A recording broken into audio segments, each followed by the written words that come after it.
साहब अस्सलाम वालेकुम।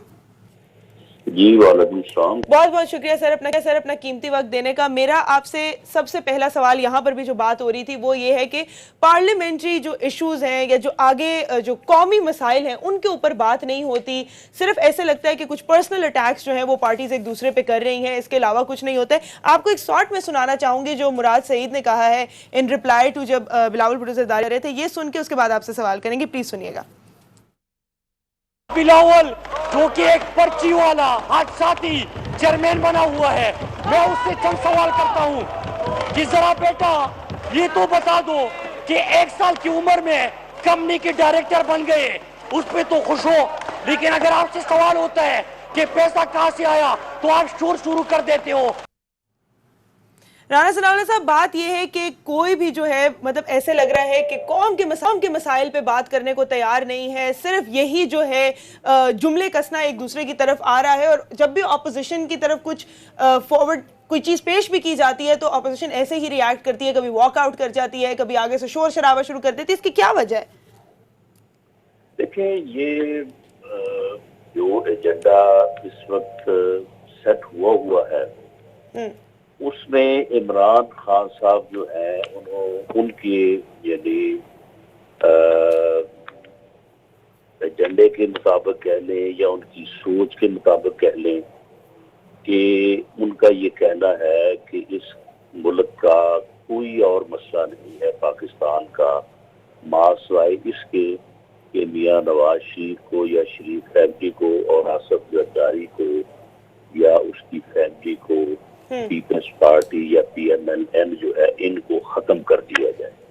और वो किसी और बात के ऊपर उतना रिएक्शन या उतनी तवज्जो नहीं देते जितना वो इस बात पे देते हैं कि अपोजिशन की ये दोनों जमातें या अपोजिशन की दोनों जो रहनुमा है इनको जो है वो खत्म किया जाए।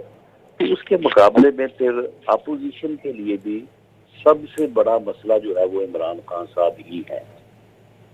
तो इसलिए ये पर्सनल अटैक का मामला जो है ये पहले को थोड़ी बहुत रवादारी हुआ करती थी, ये जब से ये कंटेनर पे चढ़े हैं और ओए तोए का कल्चर इन्होंने मुतारफ करवाया तो उसके बाद आप पिछले 3-4 साल से देख लें यही कुछ हो रहा है पार्लियामेंट के अंदर भी और पार्लियामेंट के बाहर भी। लेकिन इस वक्त जो राना साहब जो इस सूरत हाल बन रही है, अब इतलात ये आ रही है, कहने वाले लोग ये कह रहे हैं कि अपोजिशन पार्टियां PMLN और पीपल्स पार्टी ख़ास तौर पे मशरूत तौर पे कोई कोऑपरेशन पार्लियामेंट में देने के लिए तैयार हैं।